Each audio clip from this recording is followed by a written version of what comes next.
好，我呢間我贏係，好好我呢間我贏係，好好我呢間我贏係。呢間有包嘅係咪就係得呢一？係咪得有包嘅係咪就係得呢一？係咪得？係咪得熱狗啊？包嘅話，係咪得熱狗啊？包嘅話，OK。喂，大家有冇咩想食？有冇咩想食？貴嘅。貴嘅。哇！你哋全間鋪最貴嘅係乜嘢？你哋全間鋪最貴嘅係乜嘢？冇認真，老闆冇認真。哇！我哋今日而家係超級咁 chill 啊！我哋哇！我哋今日而家係超級咁 chill 啊！我哋而家係，仲要係超級陽光好天氣咁又係。Hey Kim and Sky, welcome back again. How you doing? Just more listening practice this time. Gotta get my listening up. 有冇咁樣出街食嘢？ What are you doing today? 你嘅工作時間表係點樣嘅咧？你會唔會係一個好夜瞓嘅人咧？我係一個超級夜瞓嘅人，因為我同屋企人住。即係嗰一排寫歌詞嘅時候，尤其是寫歌詞嘅時候啦，我就會做晒我所有日頭嘅行程。譬如我上唱歌堂、開會，然後做 gym， 然後我翻到屋企咧就食少少嘢，沖完涼，所有嘢 settle晒啦，我先開始寫歌詞。咁其實通常都7、8點開始，又要寫一寫都已經12點1點。寫歌嘅靈感你會點樣嚟嘅？寫歌嘅靈感，寫呢首容易啲嘅，因為呢首歌靈感嚟自於我自己啊嘛。我第一首歌就喺度諗緊同自己有啲乜嘢係同自己好大關係，或者啲人一聽到就會諗起係我。我個花名係叫大口蘇啦。當初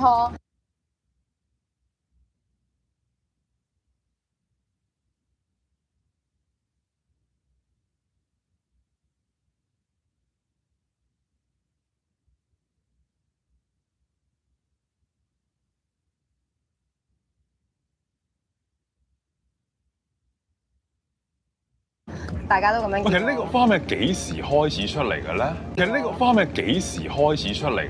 我諗造星之後冇幾耐咋。呢個名係有攻擊性定係你覺得係 Q 嘅？一啲啲，唔係即係有啲人係想攻擊我嘅，即係唔係即係有啲人係想攻擊我嘅，即係但係其實咧少少 work 啦，因為我都會諗死我平時係咪要細翻啲個口咧咁樣。另外有啲 fans 都控制咁樣心諗，唔係就係笑嘅時候唔好咁開心，但係你教我點樣可以笑嘅時候細啲個口？真心開心嘅時候就唔會控制到噶啦。你教我點樣可以笑嘅時候細啲個口？真心開心嘅時候就唔會控制到噶啦嘛。我都想我而家拍片嘅時候個身形細啲啊！點解會咁問？就係其實係可以係好 Q 嘅一件事嚟㗎嘛。係嘅。係，同埋戴口仔本身係得意㗎嘛，我覺得。係啊。係咯，咁我都冇乜問題嘅。不過我中間都有經歷過一啲心態嘅轉變，所以想將呢個過程喺個歌詞度寫低咯。係。個心態轉變。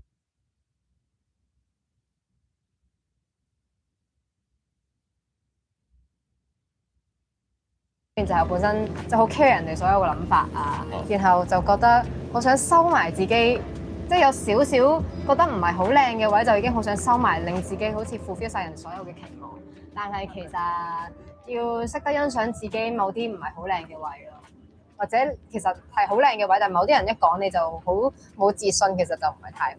算唔算叫做好似拎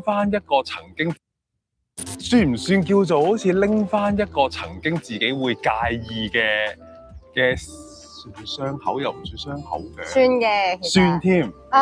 我自己會當佢係一個過程咯，只係借呢個名嚟抒發啫。係。我只係借呢個。Oh, nice.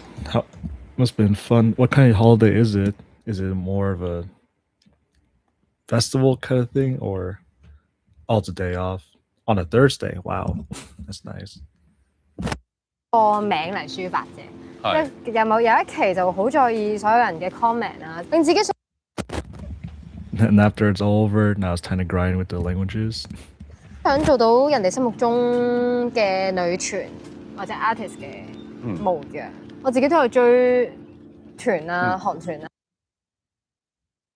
我自己都有追團啊、韓團啊，同埋自己都睇好多女團，即係我會知道啲 fans 想要啲乜嘢。係。所以一嚟啦，我就好想 take care 到啲 fans 咧，因為我知道作為一個小 fans 同偶像嘅關係係一種被互相治愈嘅關係。互相治愈嘅關係。你講呢樣嘢，我覺得你應該係達晒標有餘。我覺得你應該係達晒標有餘。我身邊有其他啲朋友啦，佢哋有啲可能都係會出嚟追星噶啦。佢哋有啲可能都係會出嚟追星噶啦。佢哋係通晒天、出晒名 ，Ivy So 係好錫 fans， 話係寵 fans 嘅 No.1 嚟嘅。Thank you。係你間唔中你開 flash 你就見到㗎啦。我曾經都係佢哋嘅位置，所以我都希望可以帶到開心。咁即係你追邊個嘅咧？我追 Seventeen 以前，但係我唔係成日走出去，因為以前學生冇乜錢。所以你就會好知道 fans 角度佢哋會想要乜嘢。係啊，或者有陣時我唔想佢哋失望咯，因為始終我追個星，我知道失望嘅感受。其實就好近啊，大爭少少，我想滿足到好多人。哇，好幸福啊！但係都會令到我好睇重 comment 咯，以前即係想記錄低。其實寫呢首歌嘅過程都係治愈翻我自己嘅，老實講。自己。其實寫呢首歌嘅過程都係治愈翻我自己嘅，老實講。做呢行睇重 comment 有時候係幾吃力嘅喎。正所謂網民冇任何包袱噶嘛，佢哋寫乜都得噶嘛，佢哋寫乜都得噶嘛。但係你為咗佢哋冇包袱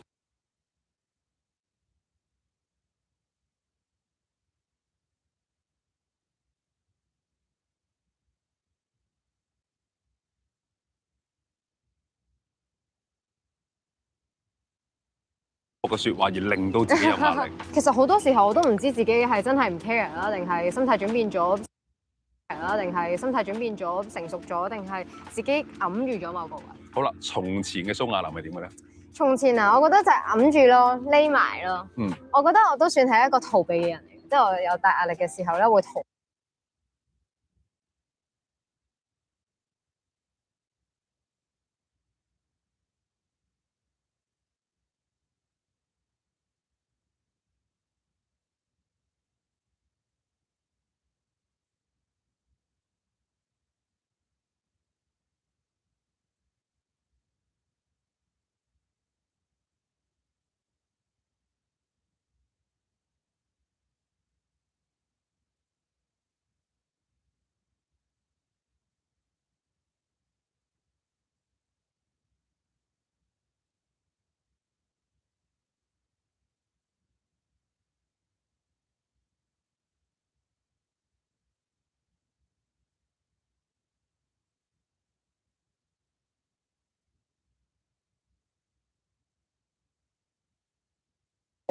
但同時咧，因為我咧 MBTI 我最尾嗰個係 J 人，我一個極 J， 可能80幾% J 嘅，所以我就好中意計劃。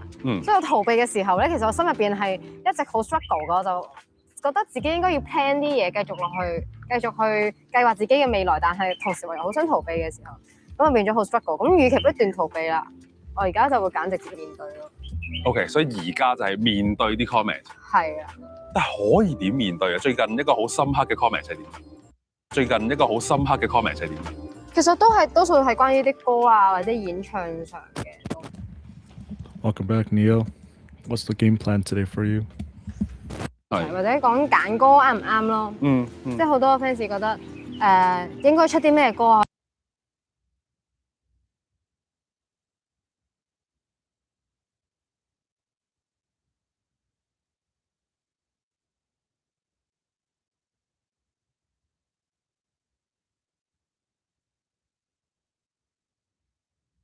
低下しているって結果が出てます。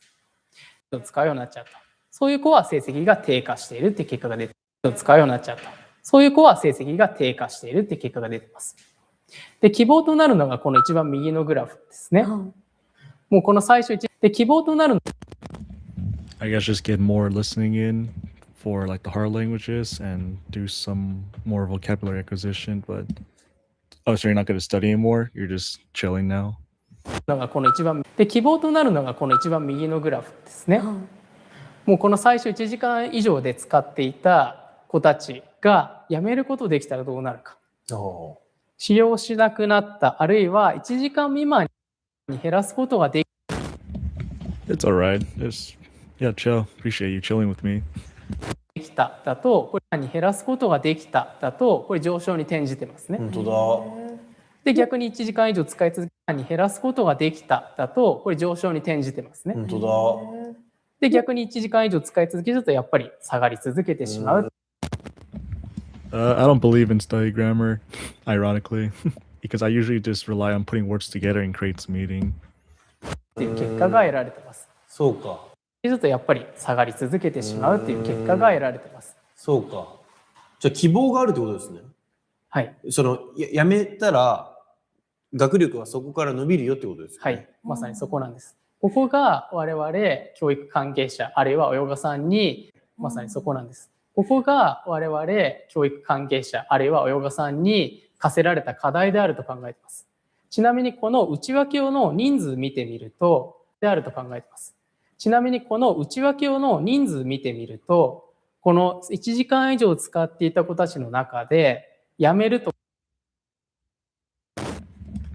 Pretty much vocabulary and listening, because we have the vocabulary, you can listen, and then when you start speaking, then I guess I just usually use Google Translate and I just try to create sentences in my head, and whatever that doesn't work, then I just figure it out somehow.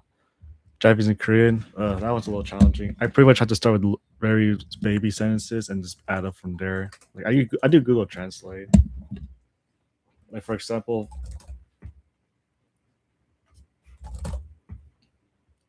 I just try to learn how to use words to put together. Like I want to go to store. So pretty much you just learn from the basic structure and figure it out. The grammar should be very consistent sometimes, maybe not, depending on the case. But eventually you'll see every single possible case and you'll just adapt. とか減らすことができた子たちの中でやめるとか減らすことができた子が合計1割程度なんです。For Mandarin, I never studied grammar before. I just put words together and it works. But I think I only do grammar and Korean like for very specific ones. I can't understand why is this certain character or this piece of particles in this position. But other than that, I rarely do it. It seems to work so far for me. It just when it gets to the longer the sentence, the more complicated. Then maybe I have to look it up. How do all these words connect in this way? た子たちの中でやめるとか減らすことができた子が合計1割程度なんです。そんな難しい。Because it's easier, and the reason is because one, you save time. It's a time efficiency thing.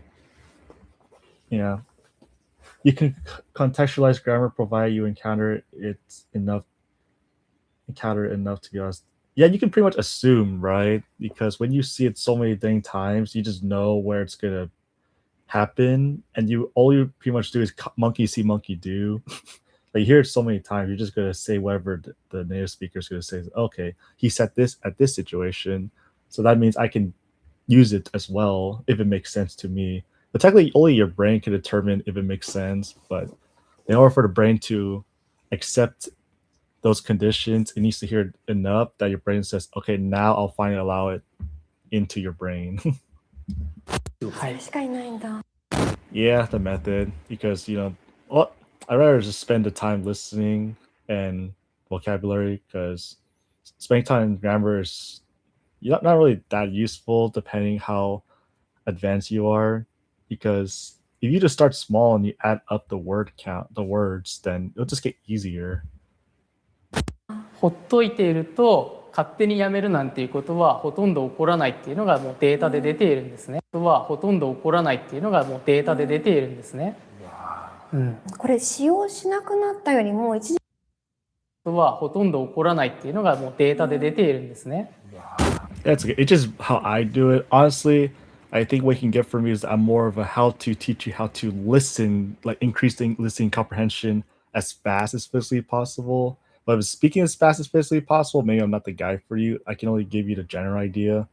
But I think there's other people that might specialize in speaking better. But I can guarantee I can teach you to listen, increase listening comprehension a lot faster for sure.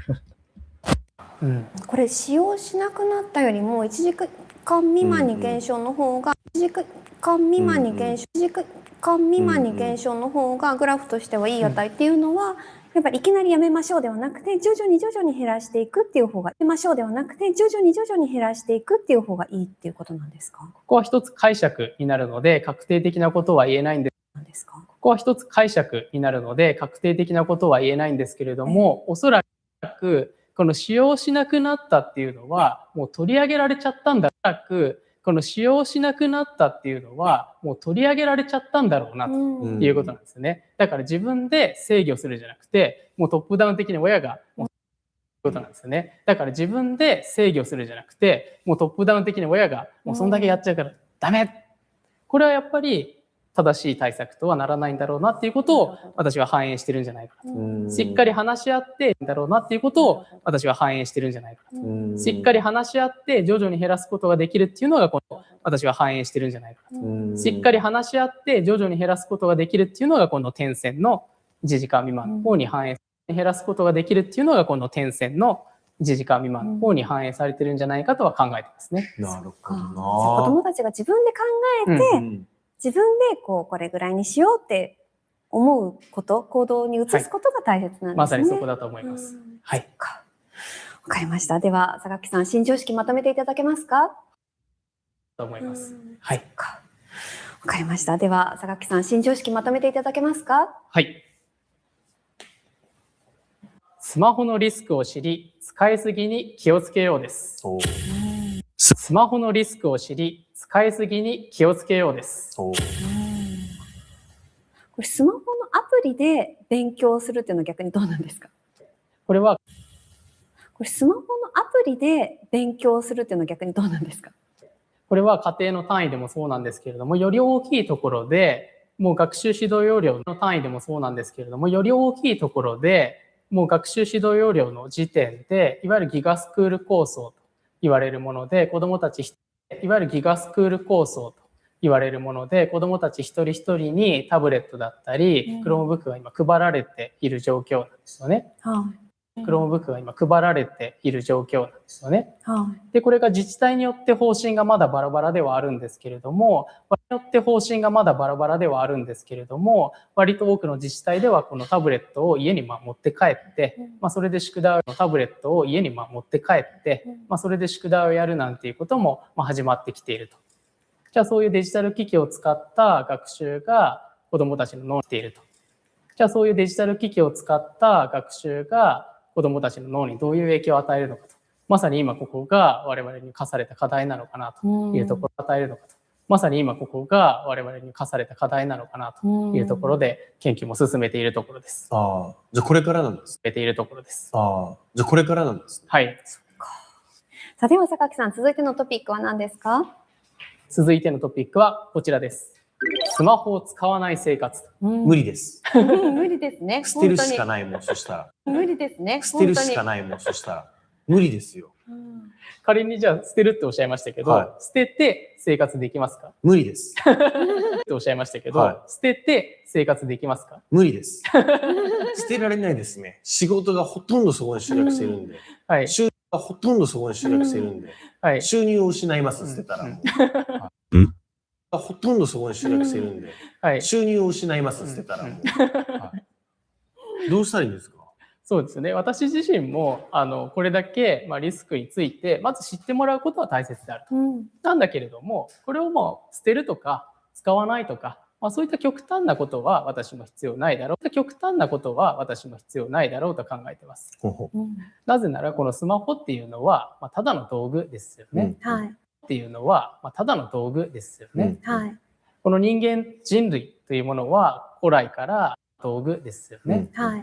この人類というものは古来からたくさん便利な道具を生み出して、それを上手に活用便利な道具を生み出して、それを上手に活用することで文明は発展してきた生き物なので、それ自体は決して否定される生き物なので、それ自体は決して否定されるべきことではないと。ただ使い方気をつけようよという話をしたいわけです。じゃあ実際そのスマホを捨てるとか使わない無理だっていうお話だったんですけど、何が使わない無理だっていうお話だったんですけど、何が困りますかね？いや、だからその、当たり前ですけど、コミュニケーションツールなんでね。いや、だからその、当たり前ですけど、コミュニケーションツールなんでね。仕事、メールのやり取りもそうですし、家族との、仕事、メールのやり取りもそうですし、家族との連絡手段としても、LINE とか、WhatsApp とかメッセンジャーとか、Slack とかも無数に使ってるんで。そんなに使ってるんですか？はい、意識高い系なんで。そんなに使ってるんですか？はい、意識高い系なんで。はい、こんな使ってるんです。いや、でも本当、はい、こんな使ってるんです。いや、でも本当びっくりしますよ。テレビ局の時ってメールぐらいじゃないですか。スタートアップとかってメッセンジャー使ったりスラックとか使うから、使ったりスラックとか使うから、そう、もうね、使わないと無理なんですよ。いろんなところに通知が来るんで。なるほど。そう、いろんなところに通知が来るんで。なるほど。そう。やめてほしい、もうそういうの。テクノロジー業界のそういう。もう一つテクノロジー業界のそういう。もう一つにしてくれ。Gmail だけにしてくれって思うけどね。そうですね、そこも一つあると思います。で、今ですね、そこも一つあると思います。で、今のような、もうやめられない、現実的に無理だっていうところまで私はやめる必要ないと思うんですよね。やっぱり仕分けが大事だっていうところまで私はやめる必要ないと思うんですよね。やっぱり仕分けが大事だなと思います。で、この仕分けのコツとしては、まず一つ目は、スマホじゃないとこれ思います。で、この仕分けのコツとしては、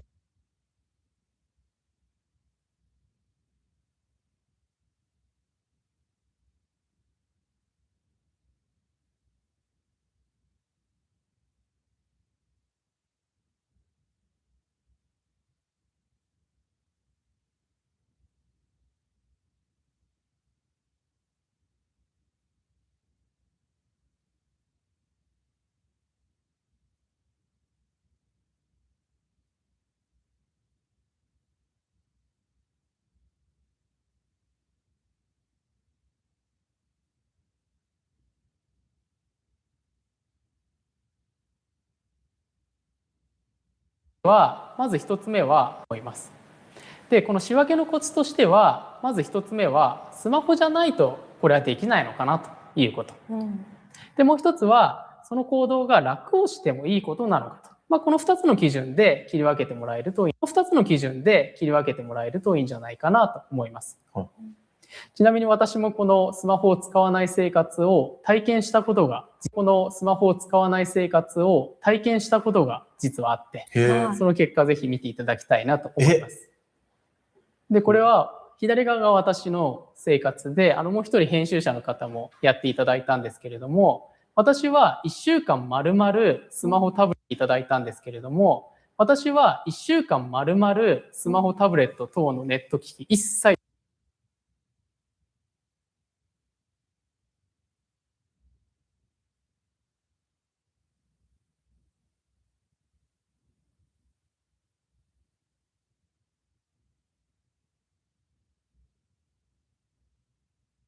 하거나 화가 나면 이렇게 나랑 똑같이 생겨갖고 약간 집중하거나 화가 나면 이렇게 여기가 좀 이렇게 맞아. 미간 좀 이렇게 맞아. 미간이 근데 여기가 똑같아. 어머나. 내가 가끔 이제 막 혼내거나 아니면은 이건 아니지. 내가 이렇게 내가 가끔 이제 막 혼내거나 아니면은 이건 아니지.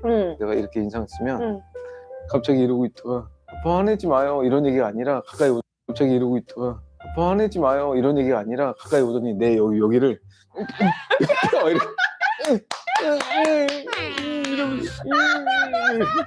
너무 귀엽다. 밥 먹다가 밥 먹기 싫어 나 이거 못 먹 너무 귀엽다. 밥 먹다가 밥 먹기 싫어 나 이거 못 먹겠어 아니야 더 먹어야 돼 먹어야지. 이렇게 어머나. 너무 웃긴다. 똑같아 어머나. 너무 웃긴다. 똑같아 아니 여기는 뭐 계속 이렇게 먹고 놀고 얘기하면 되는 거예요? 뭐 난 너무 좋은데 게임. 아니 그게 아니라 진짜 아무것도 없어요, 오빠. 진짜 아무것도.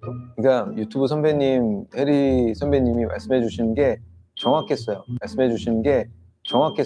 유튜브는 솔직해야 합니다. 어떤 과장된 거 없고 꾸밈 없이 그냥 많이 배워갑니다.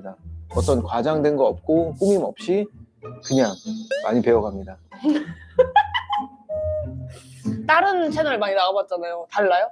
아니 비슷한데 훨씬 좀 뭐랄까 좀 더 자유분방한 느낌. 아니 비슷한데 훨씬 좀 뭐랄까 좀 더 자유분방한 느낌. 더 약간 프리한 느낌? 좀 뭐랄까 더 약간 프리한 느낌? 좀 뭐랄까 비유를 해보고 싶은데 수영장을 가면 다른 채널은 수영장을 가면 다른 채널은 래시가드도 입고 네. 뭔가 좀 이렇게 챙겨 입은 네. 느낌으로 자유롭게 네. 좀 이렇게 챙겨 입은 네. 느낌으로 자유롭게 네. 재밌게 수영하고 노는 느낌인데 여기는 그냥 약간 좀 팬티 하나만 입고 느낌인데 여기는 그냥 약간 좀 팬티 하나만 입고 그냥 나와서 덤블링도 하고 옆돌기도 하고 우와. 따이 나와서 덤블링도 하고 옆돌기도 하고 우와. 다이빙도 하고 우와. 두 번 돌고 막. 두 번 돌고 싱크로나이즈 다이빙도 하고 우와. 두 번 돌고 막. 두 번 돌고 싱크로나이즈 해갖고 다리마고 물 위에서 막 이것도 하고 뭐 이런 느낌이야. 다리마고 물 위에서 막 이것도 하고 뭐 이런 느낌이야. 오. 너무 좋은 거 아니에요? 너무 좋아. 너무 좋아서 이래도 되는 건가? 아까 전에 내가 물어본 거야. 되는 건가? 아까 전에 내가 물어본 거야. 와 근데 9년이 지났는데도 이렇게 할 말이 많다는 게 너무 신기하지 않아요, 오빠? 근데 난 더 신기한 게 뭔지 알아? 너 네. 9년 네. 9년 전이랑 똑같아. 좋은 거죠? 완전. 아니 그러니까 사람이 약간 좀 변하면 그것도 좀 이렇게 안 좋게 변하면 속상할 수 있잖아. 그것도 좀 이렇게 안 좋게 변하면 속상할 수 있잖아. 그죠. 근데 해리는 신원호 감독님한테 들었던 해리의 모습, 감독님한테 들었던 해리의 모습, 내가 투캅스 때 만났던 모습, 지금 감독님한테 들었던 해리의 모습, 내가 투캅스 때 만났던 모습, 지금 만난 이 모습도까지 다 한결같이 똑같으니까 지금 만난 이 모습도까지 다 한결같이 똑같으니까 진짜 참 어쩜 이런 아이가 있을까라는 생각이 들어. 신기하다. 진짜로 한결같은 사람이 해리가 아닐까. 진짜로 한결같은 사람이 해리가 아닐까 싶어. 우와. 근데 그 걱정을 했어요, 오빠. 저는 근데 그 걱정을 했어요, 오빠. 저는 30이 넘어갈 때쯤에 내가 더 이상 귀여워서는 안 될 것 같은 거예요. 30이 넘어갈 때쯤에 내가 더 이상 귀여워서는 안 될 것 같은 거예요. 근데 그거는 솔직히 너가 포기해야 할 부분인 것 같은데. 근데 그거는 솔직히 너가 포기해야 할 부분인 것 같은데. 진짜? 그럴 수밖에 없나? 이거는 좀. 진짜? 그럴 수밖에 없나? 이거는 좀 욕심 같은. 오케이. 그럼 제가 오빠의 그 조언을 듣고 제 귀여움은 꼭 가지고 가도록 할게요. 그 조언을 듣고 제 귀여움은 꼭 가지고 가도록 할게요. 너한테 처음으로 이런 얘기를 하는데 이거는 너 너무 과했어. 죄송해요, 오빠. 아니 나는 근데 진짜 내가 이거 좀 비교하면 해리가 기분 나쁠까? 왜요? 내가 경표를 좋아하잖아. 왜요? 내가 경표를 좋아하잖아. 예. 난 그냥 솔직하고 그런 동생들이 좋은 거거든.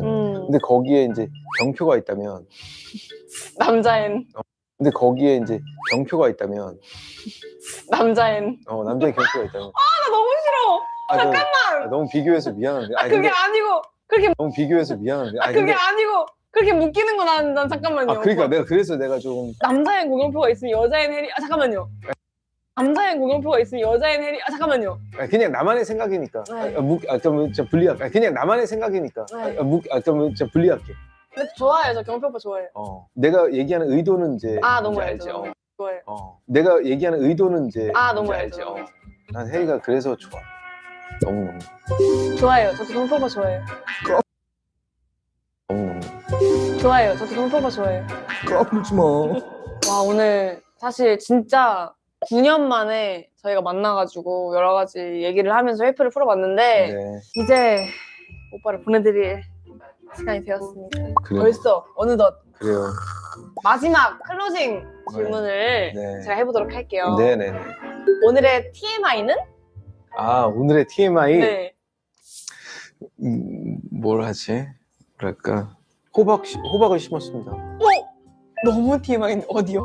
우리 집 거기 여기 앞에 조그만 정원이 있거든?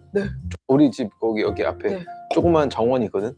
조그만 정원에다가 호박을 심었어. 왜 하필 호박을 심었어요? 조그만 정원에다가 호박을 심었어. 왜 하필 호박을 심었어요?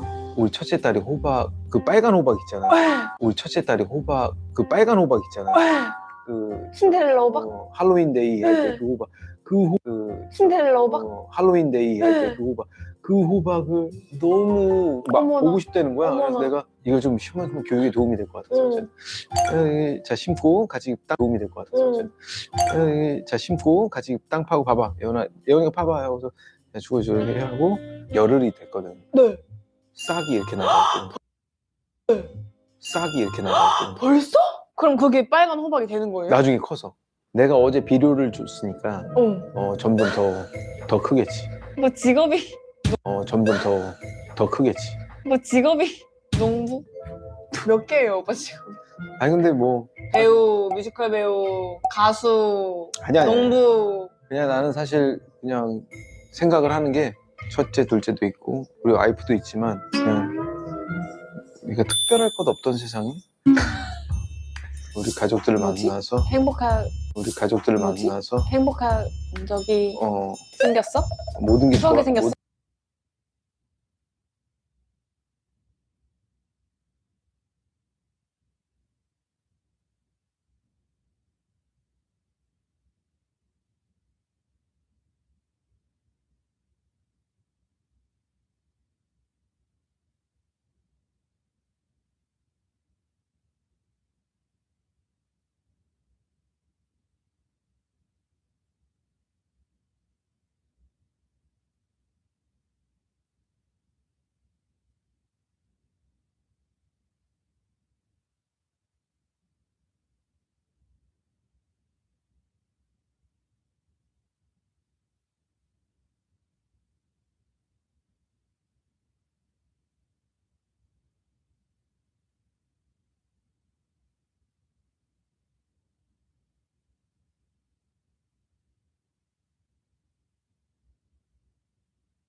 But here's the truly shocking part.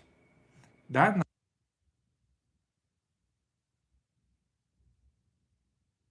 Today, I'm going to talk about learning Chinese back in 1968, what I went through then, and what I would do differently today. And from that, you will see the extent to which language learning has improved and has become easier for a number of reasons. So in 1968, I was sent to Hong Kong by the Canadian Trade Commissioner Service, my employer. My job was to learn Mandarin Chinese, and that's what I did full time. So I don't remember everything. I know we had at least 2-on-1 instruction because I know that when I was sitting in a classroom with a fellow Canadian diplomat and I was told that in Chinese to say, "Are you going?" they say, "You go not go, ni chu bu chu." His reaction was, "Is that ever stupid?" He was not a very successful language learner. You can't treat things in a new language that are different as being stupid. You have to get used to them. At any rate, my next recollection is that I was struggling with a book called Chinese Dialogues, for which there was also audio spoken, what seemed to me very, very quickly. Now, in doing some research, it turns out that Chinese Dialogues, which was written entirely in a Romanized version, like what we call pinyin today, but which then was the Yale Romanization script, and that the audio was produced 8 years after the book was first published. So they published books without audio. And so my initial, I think it was a month or so, was listening to this rapid fire, or what seemed rapid fire Chinese, struggling to get used to the sounds of the language. After that, we were introduced to characters. We were introduced to characters using flashcards. And I did a lot of writing, repetitively writing these flashcards. And I have described in the past how I had a self sort of designed spaced repetition system to learn the characters. And then we got onto books that were actually interesting. Again, I don't remember the order, but one of the books was 20 Lectures on Chinese Culture. Again, there was no audio for this book. Teachers were supposed to create their own audio. So it's very interesting that what we take for granted today, MP3 players carrying it all in your telephone, was not the case. To guys, if I had to learn Mandarin back in the day, there's no way I can survive. It'd just be a bunch of flashcards, but the progress would be so slow. We had open reel tape recorders, and you had to almost get access to a language lab in order to listen to the language, and there was far less audio, far fewer examples of things available to listen to, but that was the sort of, trajectory. And from there, I went to a book that I have referred to before called Intermediate Mandarin Pattern Approach, or something of that nature, which was an excellent book. And thereafter, I went into all of the Yale and China readers in literature, readers in communist Chinese literature, and so forth and so on. And basically, whatever I could find, I would go to the bookstores, I would search for any material I could find that had text with, a glossary after every chapter.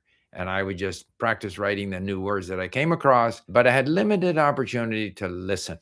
I've been digging through just a tiny part of the material that I bought, and I bought far more than I used as part of my Chinese learning journey.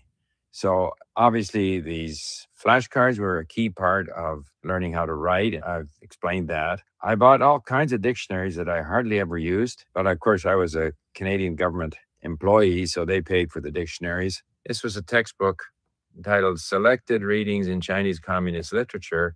Interestingly, it was all in traditional characters, and I just underlined all these vocabulary items, tried to write them out to some extent in my horrible Chinese characters. And there was just so much of this stuff, like one of my favorite books, Intermediate Reader in Modern Chinese. Here again, you see the same pattern, underlining vocabulary items, trying to write out the characters. Invariably, there were all kinds of grammatical explanations, which I totally ignored because I couldn't understand what they meant. Mostly, it was a matter of getting a hold of certain key sort of conjunction, fire, 一致语, 不当反而. So those were the patterns. I didn't ever figure out what S1, VP1, S2, etc. all meant. but I just exposed myself to enough of these patterns, stuck with, seizing some of these key conjunctions, connecting words, and gradually through my massive input and reading, the language became more and more familiar and less strange. Characters is one difficulty with Mandarin Chinese, the tones is another.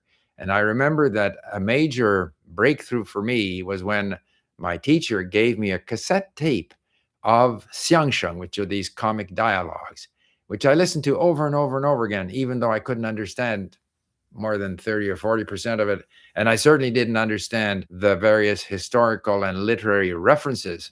This is Ho Balin, a very famous xiangsheng performer, but it gave me the rhythm. And with the rhythm, I was able to get a sense of the tones, because trying to read and trying to remember the tone marks for each individual word or character was simply too difficult. So I've sort of summarized that very. Yeah, I only consume anything from the mainland. Honestly don't consume anything from Taiwan because one, I get really traditional too well, so I like consume content from the mainland. And it's a lot easier to when you get the transcripts. Quickly, I have described my earlier experience in learning Mandarin before, but I want to now get into what I would do today. Today, I am today. We are never the same. We never step. Now or back then? Oh, how do you find content with season? Is it talking about the past when I did, or talking about now?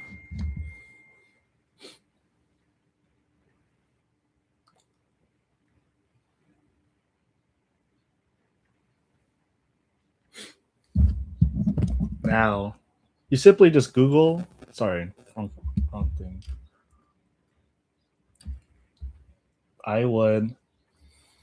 We could do Chinese conversation listening, for example.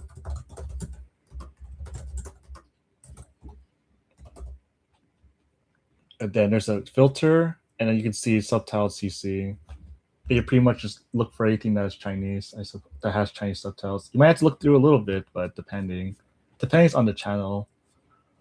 But generally, most of them have CCs of Mandarin Chinese now. Yeah, see, Chinese simplified.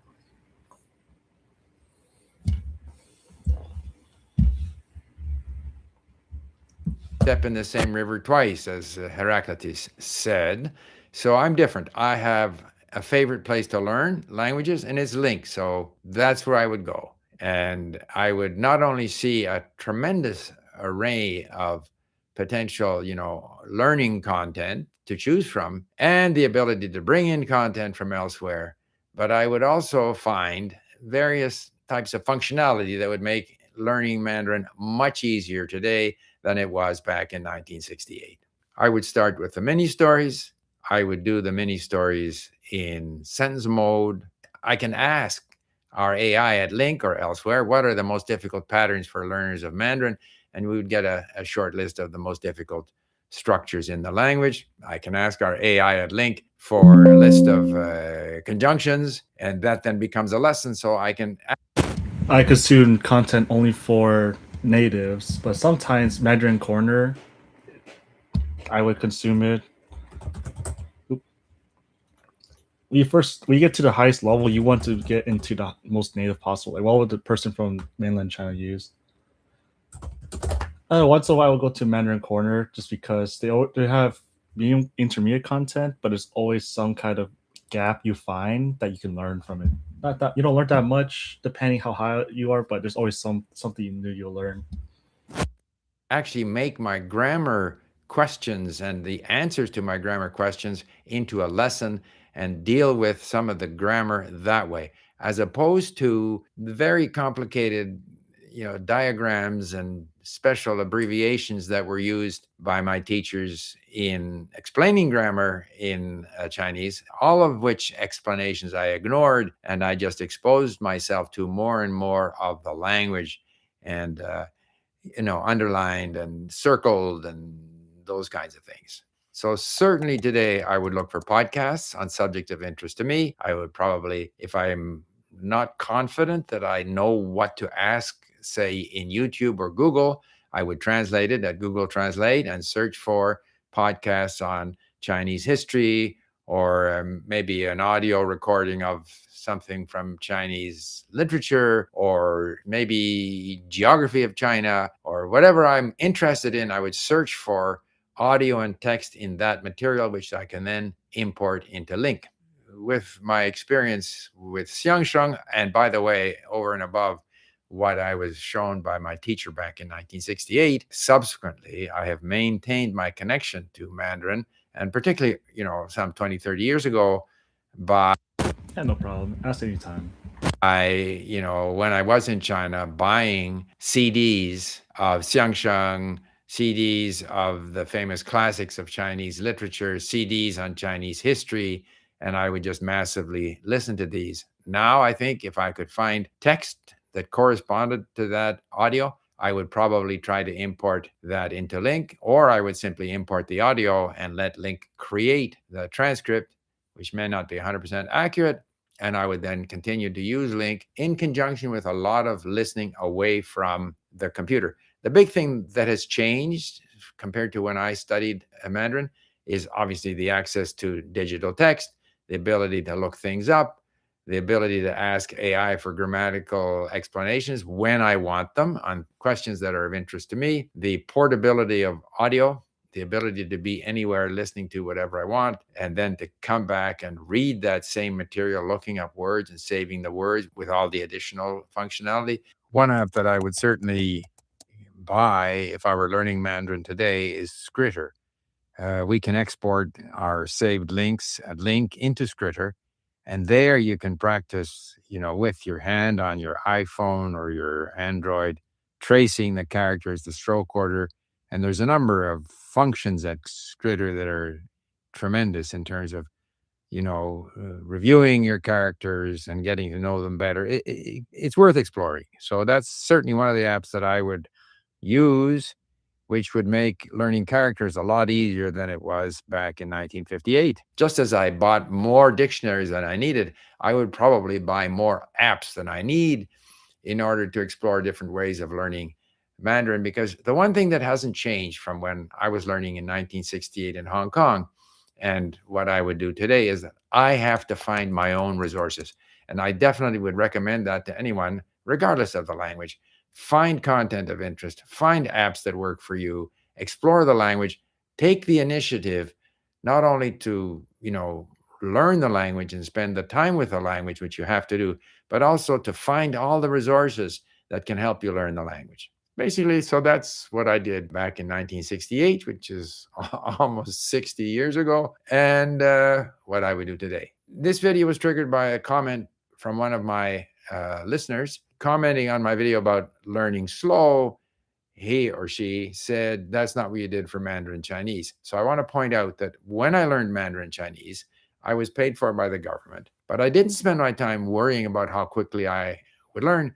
I spent my time making sure that I was active, that I was finding resources and content of interest to me. In other words, I took the initiative, but I was mostly focused on immersing myself in the language as much as possible, but not expecting to learn it in any sort of record time. And the more you immerse yourself, the more active you are, the more you take the initiative, the faster you will learn, without having necessarily the goal of learning as fast as possible, 3 months, 6 months, 9 months, whatever it might be. Thank you for listening. Bye for now. The Big Kaufman. The man.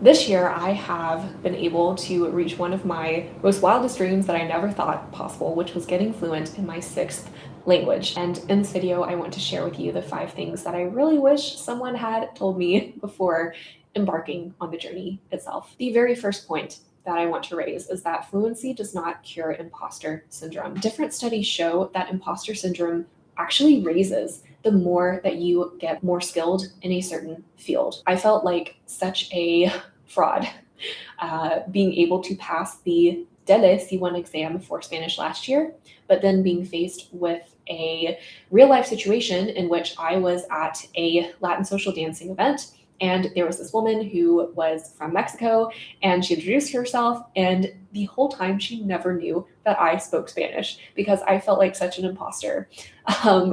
It's interesting because I would have never anticipated that after doing something so hard, like passing an exam at that level, would also make me retreat in a way, because I already had so much proof that I could do it. Like, I could speak to different people, I could be in a different country while I was doing it, right? And have plenty of conversations. But the fact is, we are all human. I really thought about it, and I knew that my own expectations of being able to perform just like I did on the exam in that conversation was not going to be realistic, because I had not been using Spanish regularly since taking the exam for like a year. And that's just one example. So there are so many different factors that can influence how and why we feel still like imposters, even at a high level. And that it's not something necessarily that's just going to go away after reaching a milestone that you've had your eye on for months, even years. Another point I wish someone had told me that would have saved me so much anxiety and mental energy and worry. Yes, you will, quote unquote, feel like you're losing your languages, especially if you are learning multiple ones, and especially if your focus and priorities, of course, have to change because you just don't have all the time in the day and mental energy to study for like 8 hours a day. Also, I would never choose to study for 8 hours a day, no matter how obsessed with language learning that I am. So I remember when I kept on going back and forth between Germany specifically and the United States in my undergrad, studying abroad, working abroad, going back and forth, also because of the pandemic that forced me to go back to the States for a little bit and leave Europe. I was so worried with absolutely every single transition that I would lose my German speaking skills that I had worked so hard to improve. I had done all of my schoolwork in German. I had passed the exams for the C levels. And at the same time, every time I knew I had to go back into an English speaking environment, it was just killing me to think, oh my gosh, like I'm going to lose everything. I won't sound like how I used to. I'm going to lose like my native accent or whatever. Learning a language is like a muscle. If you don't use it, then it's going to be reduced. The reality also is that if you have built a stable level, usually around a B2 level, then you're never going to forget the language. You already have the foundation to be able to quickly refresh the language anytime you need it in order to accomplish whatever goal you want, right? If you're going on vacation, you're going to be able to accomplish that in a reasonable amount of time. It won't take you as long as you feel like it. The fact of seeing all of these videos online with different polyglots speaking super fluently in like 20 languages, 10 languages, that is not how they present in conversation about every single topic that exists in every single, or really with every single person that they've run into, right?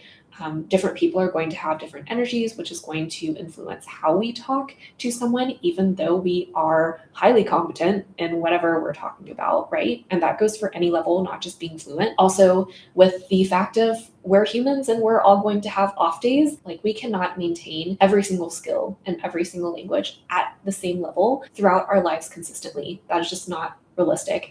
And it's okay. It shows how pliable the language learning experience can be and flexible if we accept how it naturally is. If you have been struggling a lot with different thoughts about either losing your level or facing a lot of self-doubt in general, frustration on your language journey, and you also have a habit of being really self-critical with yourself when those things happen and you spiral, then do pick up Mindful Fluency Reset in the pinned comment below for free. I made that workbook just for you so you can get into a better headspace. What no one tells you about language learning either is that fighting with yourself, mentally resisting yourself, is like 70% of the process to success, while the other 30% is more of learning the foundations that you need, learning how to organize a routine, learning how to measure logistics and whatnot. There's so much out there in the language learning space that tells you how to create a proper routine, how to be productive, and eventually you figure it out. Within the decade of how much I actually dedicated to understanding how to set routines, how to keep habits, how to make a routine, etc., and stay consistent, like all of that was done in 2 years, right? Maximum. But the other 8 years out of that decade was me constantly fighting with myself about, hey, like I feel like I have really high expectations for myself, but I'm doubting myself that I can actually do it. And I'm facing a lot of imposter syndrome and I question my routine all the time. I don't know if I'm doing the right thing, right? Like you see the tug of war that mentally me, as well as I know a lot of other language learners that I coach, are facing constantly. What language learning is about ultimately is truly learning how to master yourself as well as the language on the side. Another thing I really wish someone had been talking to me about is that realistically, you are not going to connect with every language or language's culture. I have so much love for each and every language. I have fallen out of love with a certain language's culture. I have simply not connected to the people of a target language. I've connected linguistically itself to some languages over others. My brain works quote unquote better with some languages over others, right? Like I don't think that I would ever feel the same amount of being comfortable in Turkish like I do in German. And I don't think that'll ever change. Like my brain is just so attached to German and I just feel so myself in that language. Whereas in Turkish, even though, yes, I can speak it pretty well, I've gotten fluent in it. And at the same time, like it just doesn't click with my mind like German ever will. Being really ecstatic about learning a language in order to connect with the culture, like that is understandably what we want as human beings is more connection, but sometimes it just doesn't happen. And that is the reality. And there's nothing wrong with you if something like that happens. And it's more likely to happen the more languages that you learn. Different languages can and are allowed to have different purposes in life, and those purposes are also allowed to change.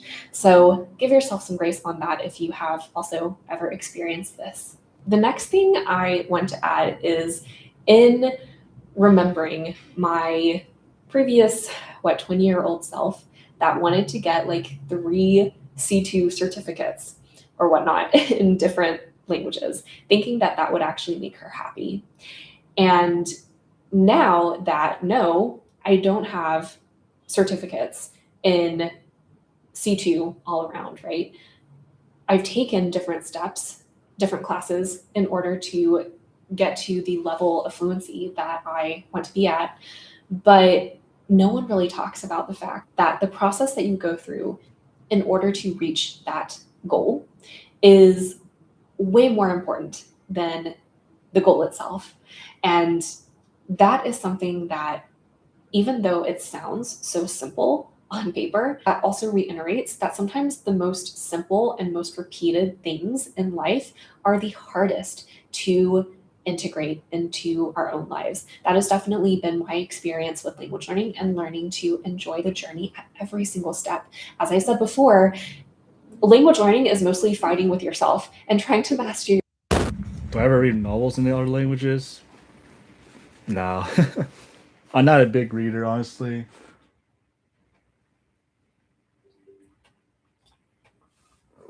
I'm pretty sure I can read maybe those Chinese manhwas, but I personally don't have interest in reading novels just because I'm all the time I could be spending time on reading novels. I'm learning languages, right?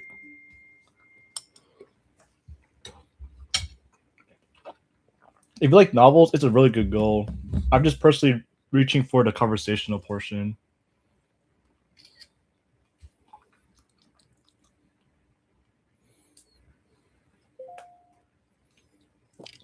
Do you happen to like reading novels? Novels are pretty good, actually. But they definitely help. I think they're more of a reward. But unless you're learning it through fairs. What does that mean? Going to events like the fairs, or it is fair. Mm.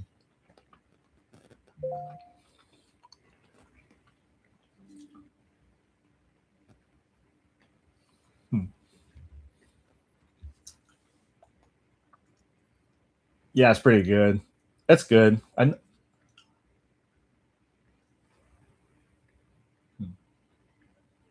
It's really good. So basically, if you, oh, that's fair. Okay. Yeah, if you have like a very good system help you learn vocabulary, it's very good. But in my opinion, I think learning novels, unless you're using an application, slows you down. But there's so much diverse vocabulary depending on the language you're learning. Well, usually Mandarin, right? Everything is pretty much unreadable if you start with a novels right off the bat. So it really does take time, and you do, or you can pretty much use the application to help you speed up the process.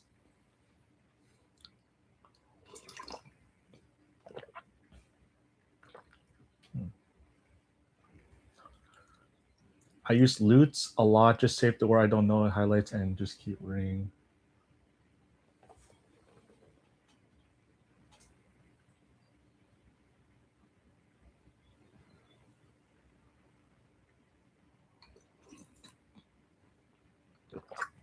It's linked but free.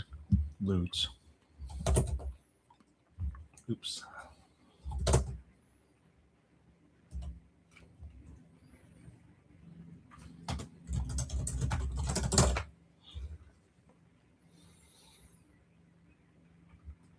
How does this work?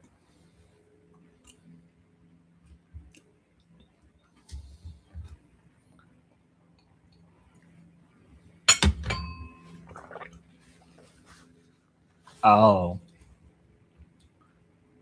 Okay, yeah. It's okay if it, as long as you have some kind of software that helps you. Yeah, Loot seems pretty good. Then it gets the job done. Wow. Okay, that's complicated.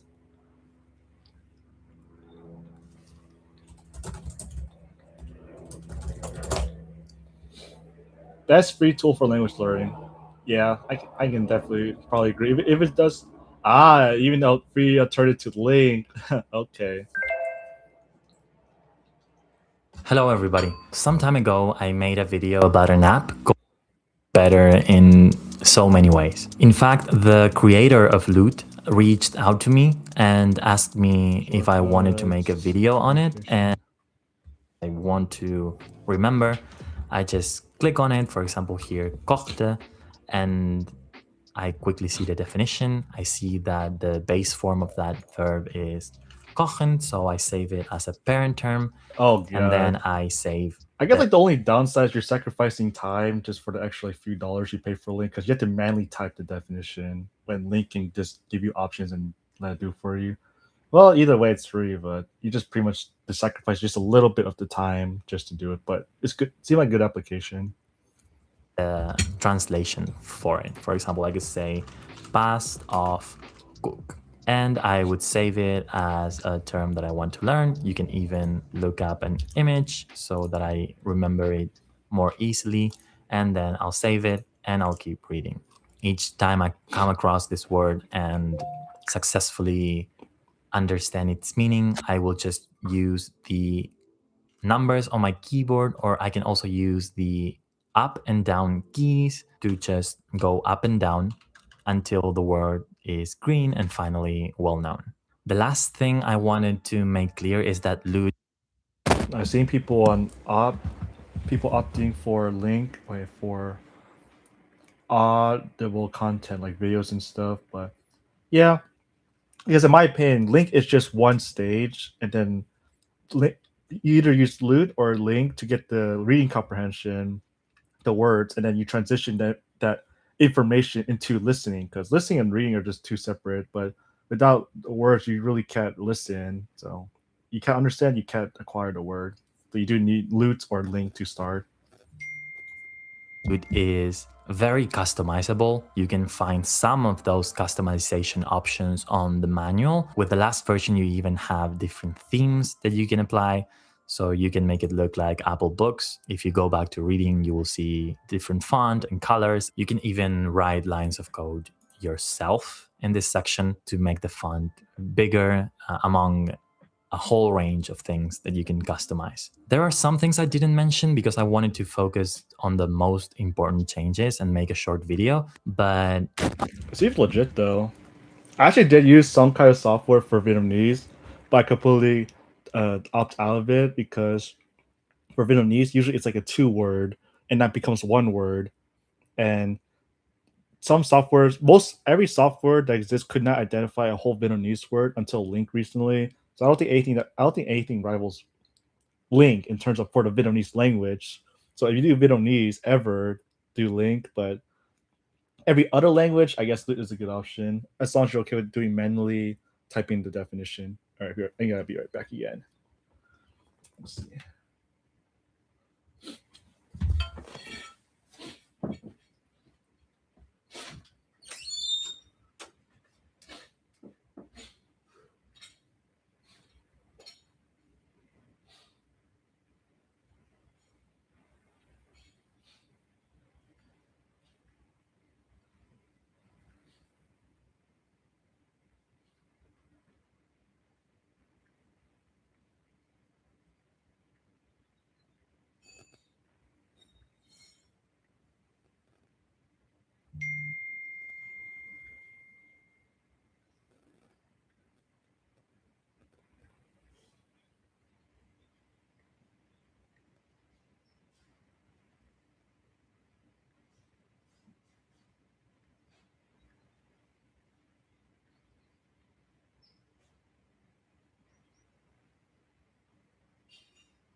Try to reach C1 Spanish, French, and Italian. Oh, you'll definitely get there then. If are you B2 in those levels, in those languages right now, or Romance language super fan? You can tell. Yeah, I know. It's Brazil Portuguese or Portugal Portuguese. Let's see. That's good parser now. It can get updated pretty often. It works for Viet.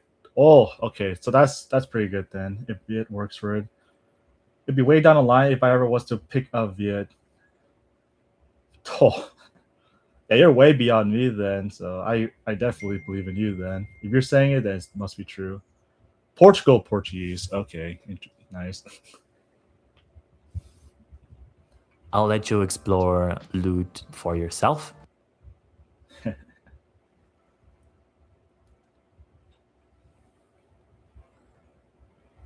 ever watch the Evo Diaz 1,000 Hours Streaming Spanish? Because you're a big romance language, you might know about this case.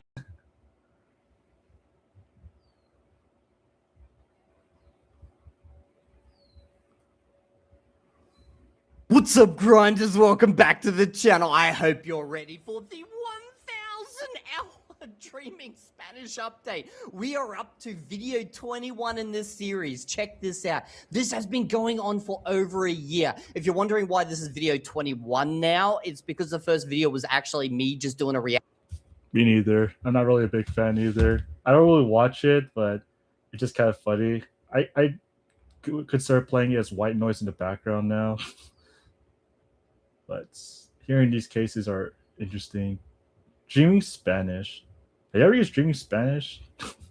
I never used that. I have no idea.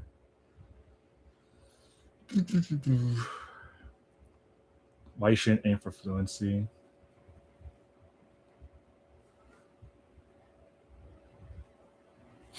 What's up, grinders? Welcome back to the channel, and today we're going to be doing a react to a video from Matt Brooks Green, Language Learning for Mortals. So this is obviously not appropriate for me, but maybe it's helpful for you guys. So I want to check out this video right here. The reason being is if you have a look at that thumbnail, it was recommended to me. He's got literally Chinese and Spanish in there, the two languages that I'm learning at the moment. And the title of the video is What Nobody Tells You About Learning a Language. So yeah, I'm going to watch this video, but I've just noticed his thumbnails are so clean. They are so goddamn organized. Like, check out my shit, okay? Like, this is just a scattered mess. And maybe if I go actually have a look at it on my proper channel, you know, not through there. If we just go here, like, look at the homepage, bro. It's like birthday stream, random thing, beef with no shuttle. I am the least organized YouTuber in the world, bro. Like, there's some organization happening here, but it's kind of a scattered mess. But anyway, let's. I love his videos. Nah, mostly just consume native content from Jump. Yeah, okay, you know how to do it, right? I probably watched them all. A crap ton of. I probably watched them all. Probably Evodia. Okay, wow, all of them. That's a lot of videos. A crap ton of flashcards and reading is what I do. Oh, I just imagine the pain of typing each flashcard. I kind of feel bad for you, but if in the end you made it to where you are, it's because of your hard work. So I give you credits for the hard work part. I can't personally do the flashcards. Watch this, because he's got like this nice wooden, you know, paper. It's like homely type of feeling. Anyway, let's begin. Most language learners make the same mistake. Fucking music, brah. Okay, let's go. Music is like my kryptonite. Mistakes for years and feel stuck. I know exactly what that's like, but I found making some simple shifts in how I approach learning and some easy habits laid the foundation that finally led to me making real progress. So this video is a letter to a younger me and what I wish I'd known. So if you're in a similar situation, then it can help you get unstuck too. Now, I know you're frustrated with slow progress or even what can feel like no progress, but you can actually simplify how you think about learning a language to get the clarity you need to move forward. So for example, I had no interest in learning a language in school. It was only... I'm going to say something that's so controversial, okay? Bro looks like Slender Man. I'm not trying to be mean to him, okay? This is not me picking on him or anything he's saying, okay? It's just, I'm the type of person who says the first thought that pops into my mind. He's like the Slender Man of languages. If you don't pick up all the pages and learn your conjugation table, he will come for you. You'll get Matt Brooks. When I started traveling to China to do Kung Fu, did I think that learning Mandarin would help me connect with people? Okay, I'm going to be careful what I say. He's done Kung Fu, man. I'm going to get fucking smashed. So, I did a couple of beginners courses, tried an app here or there, and jumped around between different resources. But ultimately, I got nowhere for a very long time. The thing is, my motivation would go up and down, and I would often take months off at a time before dabbling in the next thing. But eventually, I managed to do something which not only helped me to finally make progress, looking back, it was probably the thing that turned me into a language learner. So I decided that instead of trying the next app or feeling like I was missing out if I didn't try some new method that someone mentioned in a video, I simplified it. And I just said, if I'm not consistent, I'm going to be stuck in this beginner's no man's land forever. So to build the consistency I needed, my idea was this. Okay, so this is a video about consistency and what he's done to maintain that. To do at least 15 minutes of reading a graded reader every day. That was all. But that was non-negotiable. Here's the thing though. Pretty soon, I noticed that easy habit had effects elsewhere in my life too. So I would then start to listen to the audiobook for whatever I was reading as I drove to work or maybe when I walked my dog. I then went on to book lessons with a tutor online and I slowly gathered momentum. And over time... Again, he's bringing up something here, okay, how he set himself a nice simple goal that he could maintain, and that obviously rolled onto, you know, the other things he's doing, which is good. I do want to talk a little bit about goal setting. And one really good thing that I learned in my ALG journey is that sometimes you just want to make the goal as simple as goddamn possible, because I think this is something that I overcomplicated long back in the past as well, where I would have like these various metrics that I would like to hit and stuff. But, you know, as I went into the ALG Spanish challenge that I was doing, there's only one goal. It's a certain amount of hours every day. That's it. That's the one thing you need to work towards. You do that, everything else doesn't matter, okay? You just hit that by day, by day, by day, and you make progress. And I've rolled that into a lot of my thinking overall with just, you know, goal setting. Just try to keep your goal as simple as possible. Something so simple that, you know, you can walk your way through it. I think you guys understand what I'm saying, okay? Like, there's some, like, I've done some reviews of language learners who will have like, they'll have like a calendar and they'll be like 30 minutes of this, freaking 25 minutes of this, and then the next day it's going to be 50 minutes of this and this and this. And I've even said, you know, I feel like that's really stressful. But like, just simple goals are probably where it's at. Make it nice and simple. My activities and habits grew until I ultimately became the kind of person who can successfully learn a language. It turns out that this idea of creating a simple, daily, achievable habit is what writer Charles Duhigg calls a keystone habit from his book, The Power of Habit. Had I known that at the time, I probably could have saved myself a lot of frustration. The idea... This is why I like to experiment with different methods and ideas and stuff, because I kind of just fumble across this stuff. Like, I just randomly find it along the way and I don't have to go read some dude's book. I just learn from experience. Is to create a simple task that you can do each day that will create a positive chain reaction for the rest of your language learning. You don't have to worry about doing a ton of activities, but you do have to make sure you stick with whatever habit you choose and build that consistency. Oh, if you're curious about how I've applied this to my Chinese, so my Chinese goals at the moment is to do 2 hours of listening per day and add 15 words or 15 sentences minimum into Anki. That's pretty much it. I actually generally add like 20, 25, you know, maybe a bit more. But like, if I do add more than that, it's just me adding the same word, but with various contexts into Anki. And that's the goal that I've just basically said there. 2 hours, minimum 15 words Anki per day, and then do reviews. If you see evidence that you're successful by completing one task, then you're spurred on to go and make changes elsewhere too. It's kind of like when someone decides to start going to the gym. They inevitably make other positive decisions about their lifestyle that result in them getting healthier, like eating fewer biscuits or maybe drinking a bit less.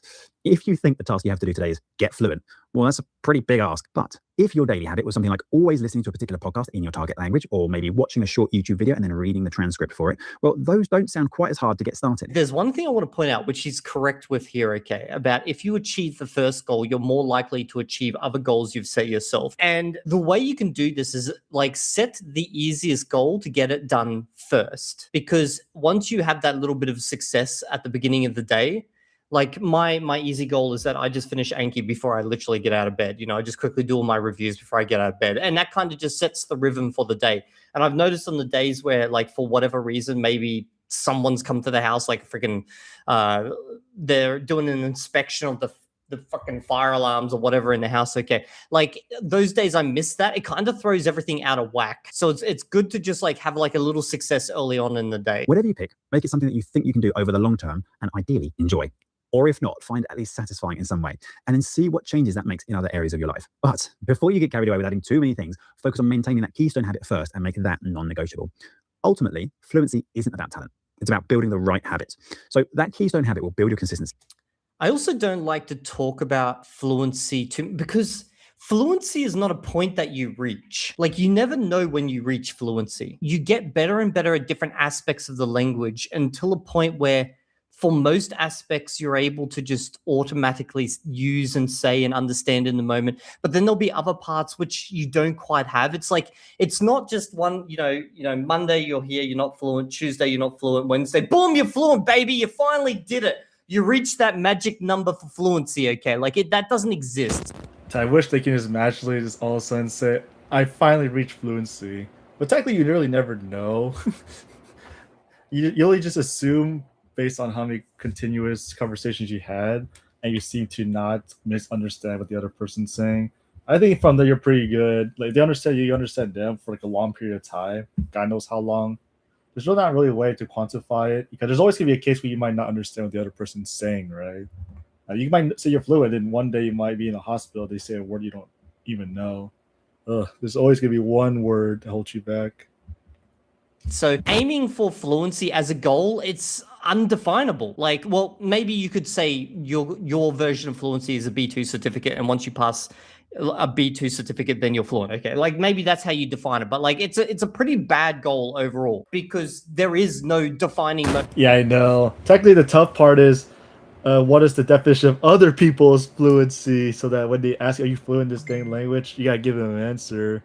And for example, if you're working right, and they say, "Are you fluent in this language?"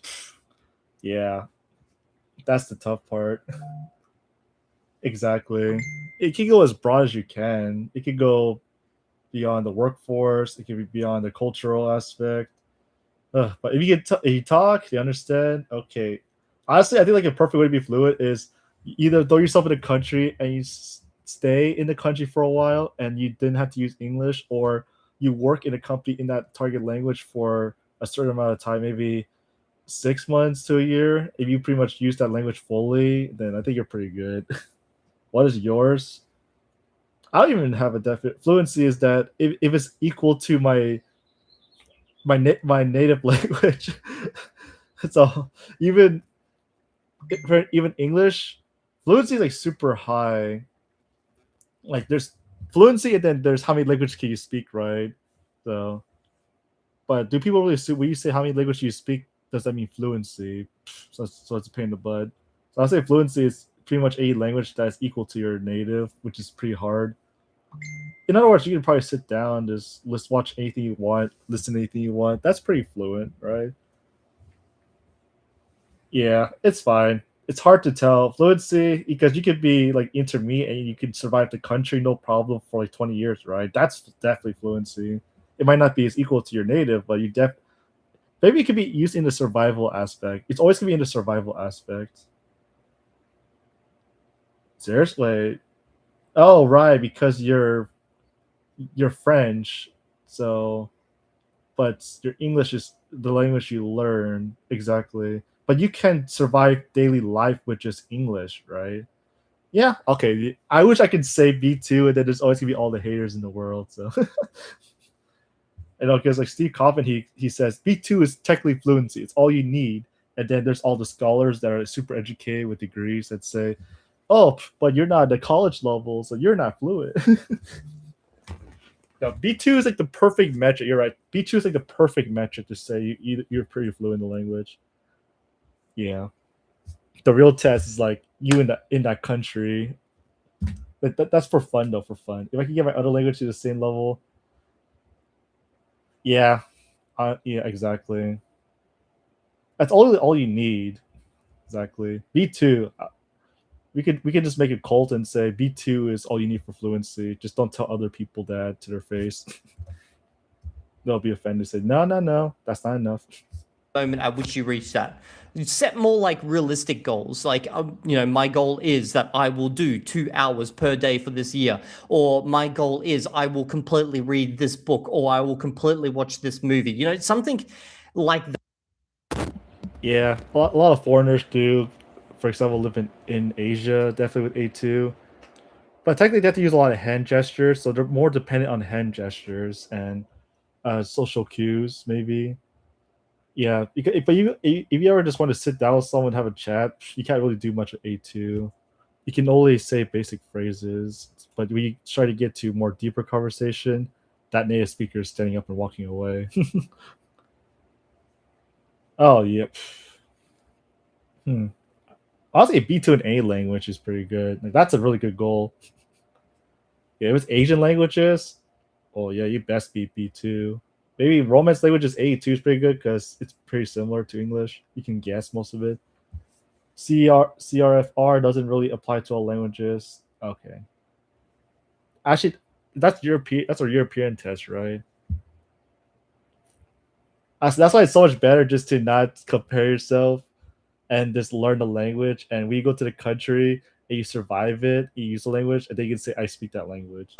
Most likely, you spoke enough of it. Maybe A2 in Dutch can get you pretty far. Like you can start making more or less complex sentences. Yeah, that's true.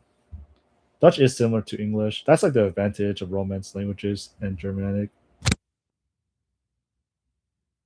That, like, Yeah, I think that's probably the best way. Like something that you can actually action and track. Fluency, terrible goal. But after that, there's something else that you need so you don't get stuck further down the line. Have you ever thought that learning a language feels harder than it should? I certainly have in the past. And in one of those periods before I started that reading habit, it seemed that everybody on YouTube was talking about the flashcard platform Anki. So loads of creators were recommending it as the best, most effective way to build up your vocabulary in the language you're learning. Okay, so I'm a big fan of Anki. I love Anki. I do talk about it quite a bit. It is highly effective, but it also depends on the individual. Like some people, they just don't vibe with Anki. So it's like, it's not good for them. So I thought, seeing as they were more experienced than me at the time, I would follow their advice. A huge part of learning a language is just about learning enough words, right? So it sort of makes sense. So I started making my own flashcards as well as adding other people's pre-made Anki decks. And if you love Anki, that's good. As long as you make progress and you realize that means you make the right choice. I personally never really use Anki, so I can't say much about it. I clearly advocate for what I used.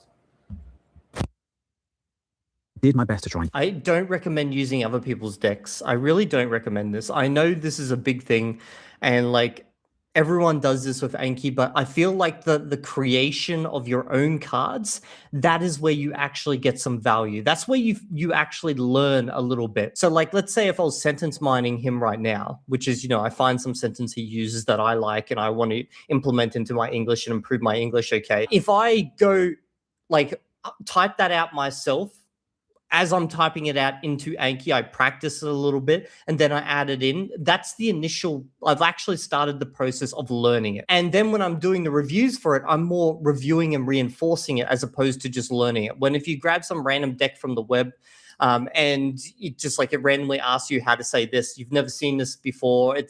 You have to flip it over. You go, okay, so that's what it means. You've got very little context for it. There's no like mental hooks for where you first found it. There's nothing. It's just a word or maybe even a sentence just comes out of nothingness. Okay, it's got no relation to your life. Get through them every day. But the problem was this. Like everyone, I'd slowly add more and more cards, which was fine until I missed a day or two, which then turned into a week. And quickly, I'd find myself with a mountain of reviews to do that would become difficult to keep on top of if I wasn't constantly on it. On top of that, that's why if you do use Anki, okay, you got to be smart about how many cards you add. And that just comes from experience, what you can actually review. And additionally... Yeah, that time will be 7 a.m. for you. So it'll be my 10 p.m. I'm doing it at 10 p.m. Wow. I'm going to be so exhausted for like a starting class. But just to try it.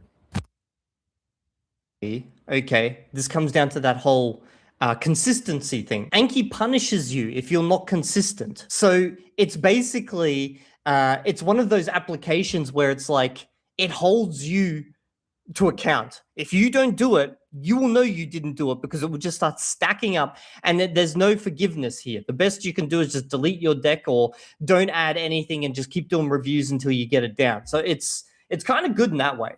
It can kind of like keep you in check. Again, if you want that. Personally, I never enjoyed using Anki. I forced myself to do it because that's what I thought you had to do. But inevitably, after opening Anki and seeing a huge amount of cards I had to get through one day, it just killed my motivation. And so I stopped. And I felt like I was a reason behind my lack of success.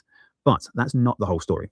Yeah, by the way, if you don't like Anki and you don't want to use an SRS algorithm or any other app related to this, you can still perfectly fine learn language, guys. Like it's just a tool, okay? It's just a tool in your toolbox. It's one of my preferred tools, but you don't have to use it. If anyone tells you you must use Anki or you won't make progression, then that's not true. The truth is this. On the one hand, yes, I was in part to blame. I had chosen to use flashcards and I wasn't showing up and making that happen. Exactly. See, it keeps you in check. But on the other hand, I was trying a method that just wasn't suited to me and my habits at the time. So instead of persevering with it and working out something better, which is, by the way, what successful learning looks like, I gave up. Again, I didn't keep trying different things to find something that felt like a better fit for my personality. So this is... Welcome back. Anki supremacy. I'm actually going to be here for 5 more minutes, and then I'm just going to go get some exercise. But I'll be back tomorrow for sure. So just chilling for a few more minutes. Another reason why I like to experiment and try out different things, because although I may love something, I may find something else that I love even more. An example is recently crosstalk. I've actually been really enjoying crosstalk. When I first heard about it, I was very against crosstalk. It seemed like a complete waste of my time, but I actually really enjoy it now. So if you're struggling with learning a language, don't feel like you have to follow the routine of someone online if you don't feel like you would enjoy it. You can only do something you hate for so long. The key lesson to take away here is this. You are in charge. It's not a failure to try something else.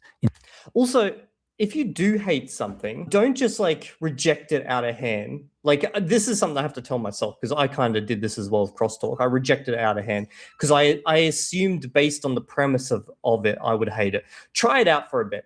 And if you still hate it, maybe question yourself, okay, if you really want to, you know, dive into yourself, question yourself about what you hate about it. What aspect of it do you hate? I have no idea. Maybe I could say like A1, A0. Actually, because I haven't started, so I haven't triggered anything yet. So I don't know until I find out. So you might have to give me some time. I think my listening comprehension might be decent. Maybe not. Maybe A2, B1. I don't know. Because I never really talked to a French speaker. So it might not be as high as you think. I've been at it for 2 years, though. Like listening 2 years. Well, actually, how long have I done it? Let me see. How much listening? It all depends on the listening. Like every 1 hour is equivalent to 1 day. So I pretty much did for 1.5 years, somewhere around there. I would say it's okay. I don't know. I really don't know. Let's just say A1, A2. Just for the sake of it. Because I don't want to make any bold claims because I never really started having conversations. So to me, the aspect that he's pointed out so far is when he opens it up, he sees a whole heap of cards. And just the fact that he sees so many numbers is what he hates about it. Okay. So there's probably other SRS algorithms out there or apps out there that don't show you how many, or ones that just allow you to keep going for as long as you want. All right, gentlemen, let's crush the day. I'll take it. I'll be happy if anyone understands, or whoever I'm talking to understands me. Let's go, man.